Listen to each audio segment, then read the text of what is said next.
Choosing the right type of product to launch on Amazon is one of the biggest decisions new sellers face.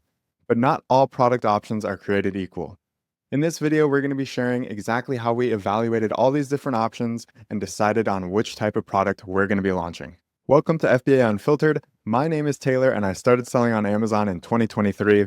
I went on to do over $100,000 in profit in my first 12 months, and I currently do about $35,000 a month selling on Amazon. Joining me is my former business coach, Rami. He is a multi-seven-figure Amazon seller who's been selling on the platform since 2017. And we created this channel to document the behind-the-scenes process of how we're launching our new brand on Amazon FBA. We hope to inspire and educate new Amazon sellers by showing exactly what it takes to go from idea to launch. So if that sounds like something you're interested in, make sure to hit the subscribe button and follow along for our journey. Now let's dive in, starting with the different types of products we considered launching on Amazon. All right, cool. So when Rami and I first started brainstorming what products we wanted to launch, how to launch this brand, we started off with just a list of all the different types of products that you can sell online today. So that's what we're going to go over quickly today is all these different types of products and how we evaluated each option. Yeah, ultimately, as Taylor mentioned in the intro, he was a student of mine, and after a while, I really realized that he's a workhorse, and I knew I wanted to link up with him and launch a brand. So this is really going to be the inner workings of how we started brainstorming and how we ultimately led to the point of picking the product and picking the brand we want to move forward with. So let's get right into it. Here's kind of a few breakdowns of how you could start thinking about different types of products to sell online. There's physical products, digital products, consumables, and subscription-based products. Now, there's a ton of different ways you can break all this stuff down. We just want to give you a rough outline of our thought process and the pros and cons of each one. Yeah, and funny enough, the real, I guess, real massive synergy happens when you can kind of do a combination of a lot of those. Honestly, in its own way, we did a combination of all four. If you really want to get into it and really want to get into the nitty-gritty, which is super dope. But let's kind of continue on and just start with breaking down each and every type that we just listed, and we'll start with physical products. That's absolutely correct. Yeah. So usually when people think about products, physical products are what they think of. So it's kind of the most obvious choice. In many ways, it's the most obvious choice of product to sell on Amazon. You know, they're tangible things. Shoppers like the fact that they can see reviews, like videos of the product or photos of the product that previous people have purchased. And so, you know, that goes into the pros category. There's also a lot of demand. They're easy to market visually. What I mean by that is, you know, you can create high quality graphics and visual media with a physical product. Not to say you can't do it with a digital one, but they just lend themselves to a wide array of marketing. And there are tons of different niches that you could enter. Yeah, and the cons that are obvious to it is that it takes a lot of time. Like, for example, Taylor and I really got to the point of figuring out the physical product that we want to launch with, and like, well, honestly, 2 to 3 brainstorming sessions, Taylor, I would say, like maybe it was 1 to 2 weeks.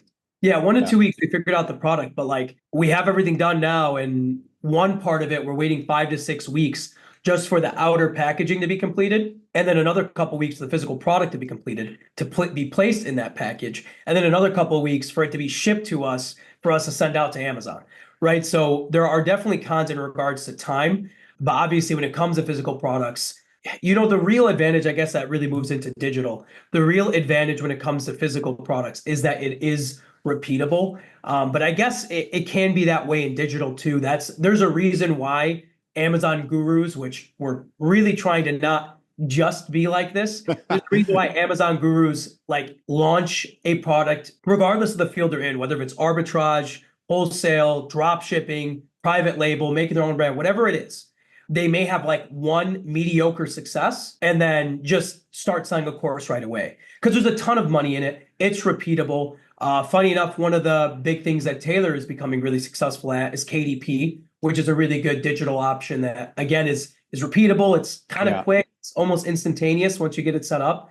So there's a lot of pros here.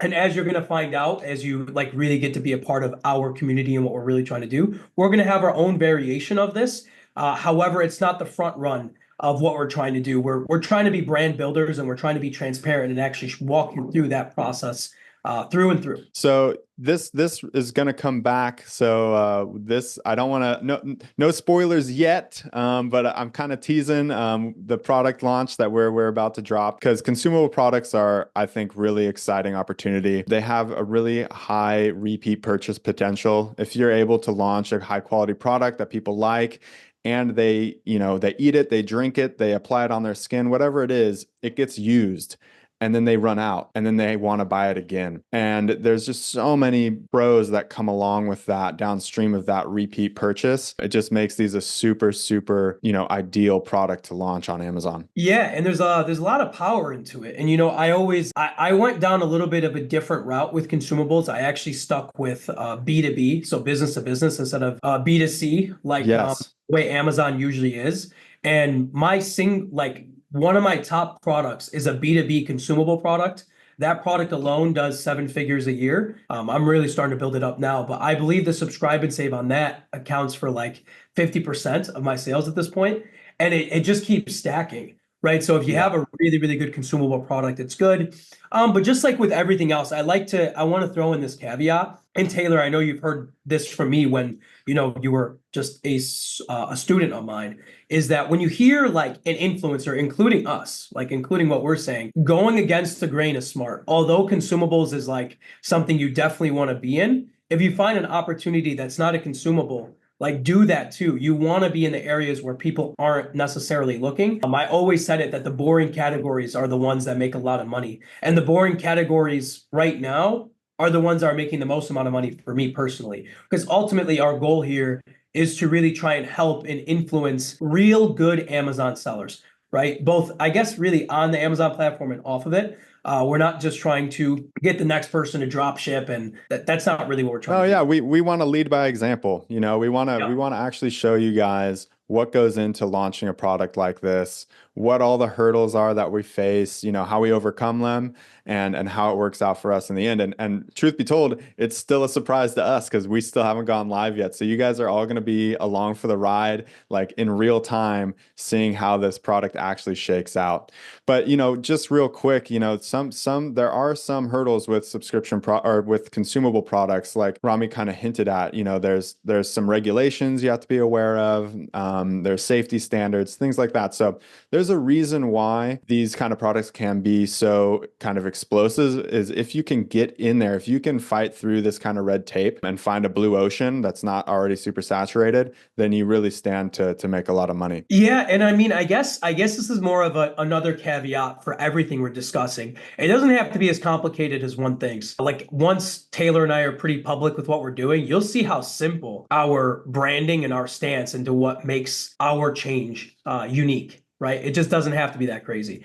But I think that's a good transition to subscription-based products, which really ties in with consumables. Not always, like again, like my B2B product, I guess, is more so on the subscription side of things versus a consumable, I guess. But they really go hand in hand, right? Yeah, If they it's fit together. consumable, Yeah. yeah, if it's a consumable, it can also be a subscription base. Yeah, and this ties in. It's a similar thing, right? This customer LTV, or long-term value, that's really where the bread and butter is here with subscription-based products, because as your customer LTV increases, you just have a lot more wiggle room with your ad spend and things like that. Because if your customer is worth more, you can spend more to convert that first sale and make that first customer purchase. Yeah, funny enough, that actually brings up a really good point. So LTV stands for lifetime value, right, in regards to the actual customer that you're purchasing. So if a hypothetical customer buys your $50 product 6 times on average, right, that means the average lifetime value of a customer is $300.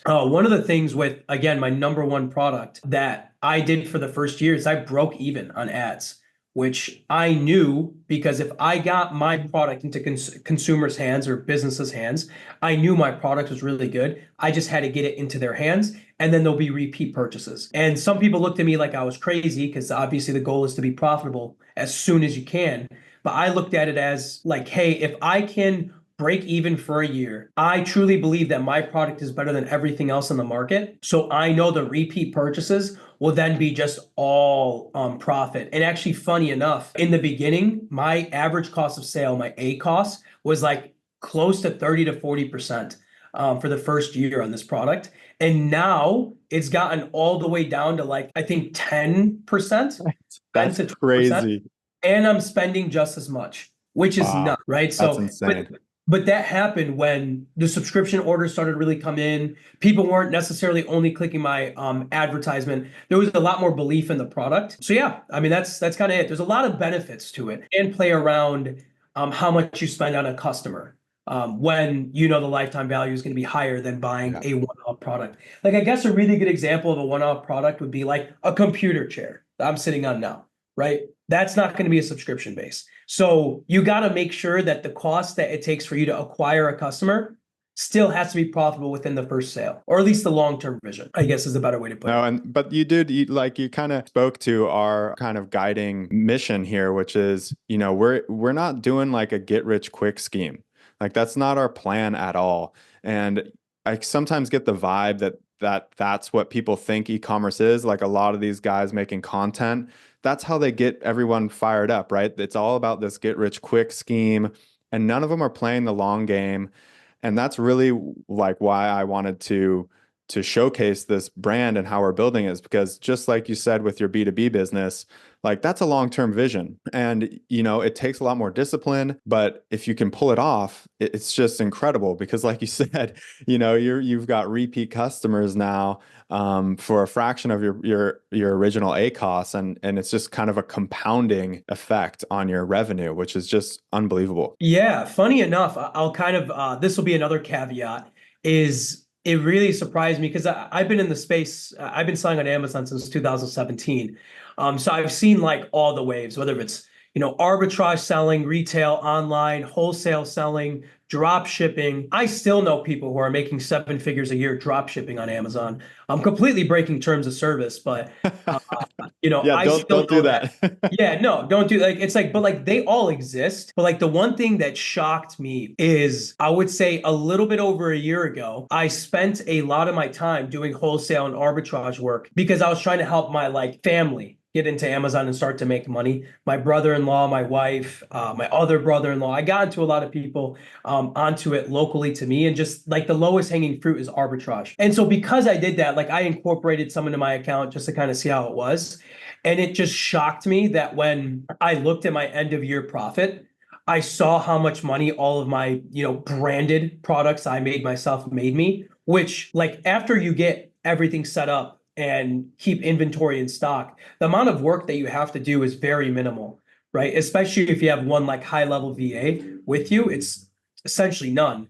While Yeah. like the arbitrage work is like a ton, right? And it's Constant. constantly repeating because the listings like become unprofitable X, Y, and Z. So I just wanted to add that caveat that that's the reason why we're also pushing the content in this way. I still love wholesale. Wholesale's Yeah. great. But in regards to what's the actual thing that's going to make you money and possibly like a real sustainable business, Yes, a business. Yeah, that's exactly. yeah, Hey, is but that really quick, I know that we had up on the last slide, kind of one of the cons for subscription based, that it could be more complex to manage. Now, when I was making this, obviously, spoiler alert, we're going to be launching on Amazon, and we're going to go into detail about why we are choosing to launch on Amazon first as opposed to other e-commerce platforms. But one of the reasons why is Amazon makes subscription super easy. They have it built into their platform. Subscribe and save is part of their platform. So it's basically like you toggle it on a couple clicks and you set up a subscribe and save service to get those subscription sales. So just know that was up there in terms of kind of general e-commerce. Amazon specifically makes it very easy to cash in on subscription sales. yeah, definitely. And actually Amazon more recently in the past years made it even easier.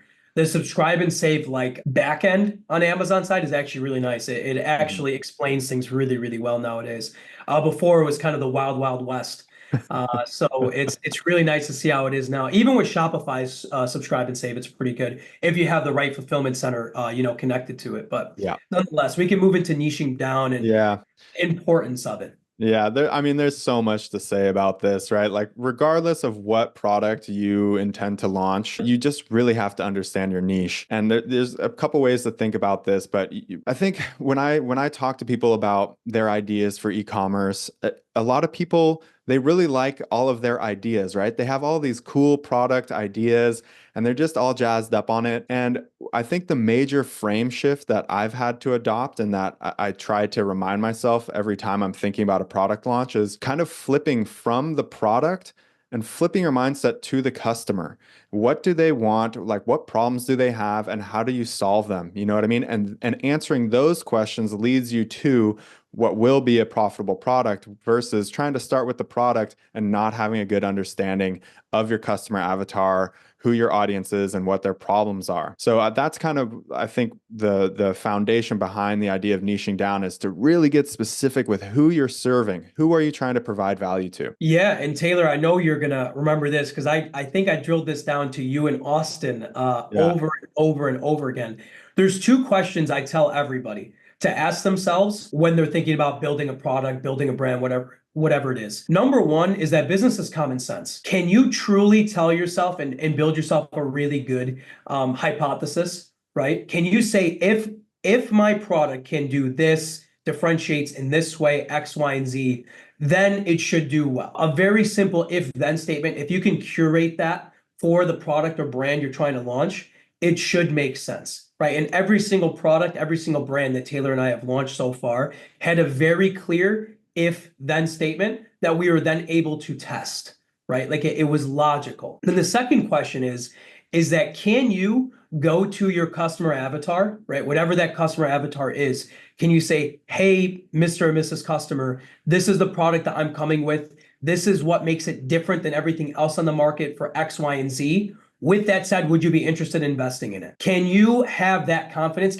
It's not even that you even have to actually do that, but if you can build that sentence out, that means you know why your product's better than the competition. And if you can't do that, there's probably an issue with your product idea. If you can do those two things, and it kind of combines down with niching down, because if you aren't niched down, those two questions probably aren't going to exist, right? Exactly. It'd be too vague. Yeah. Yep. Yeah. And Rami was always great, like trying to get me to keep it simple, like at the end of the day, why is someone going to choose your product and not somebody else's?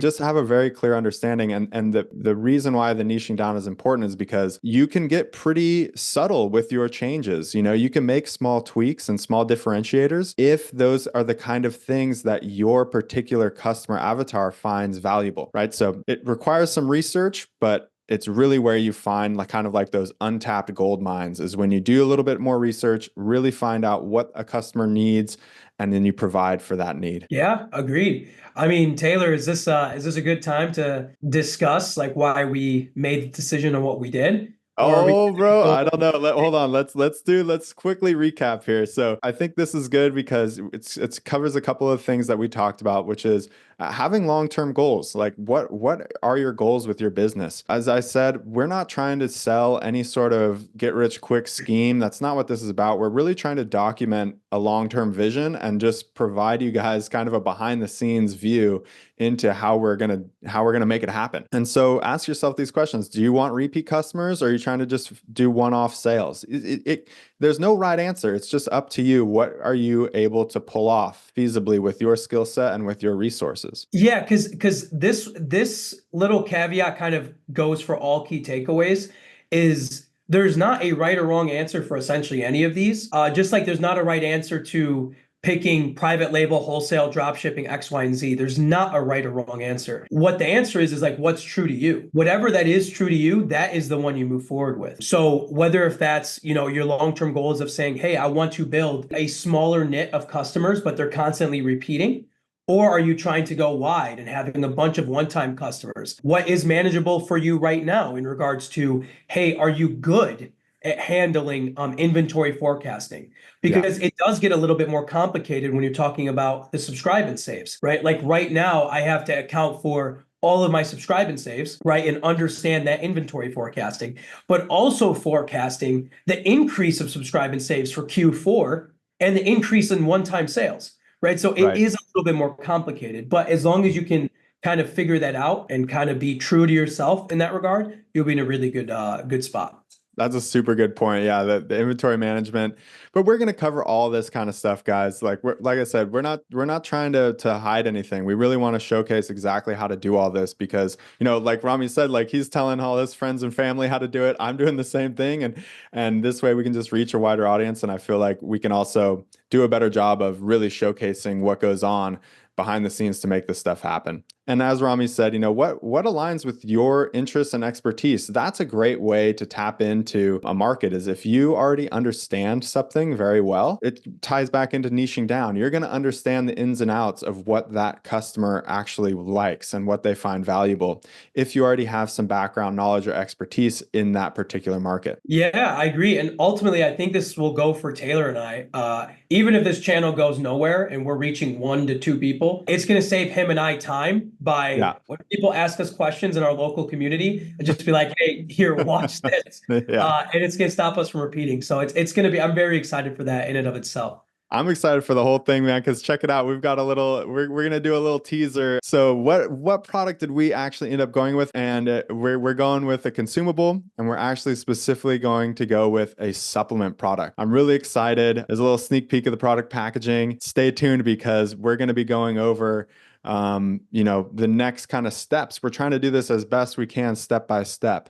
So if you want to catch us on, the next phase of this product launch, be sure to check out the next video. Yeah, you got it. This was great. Super excited for the next one, and we'll go from there. All right, that's it for this video. I hope you found that helpful. If you did, please hit the like button and leave a comment below.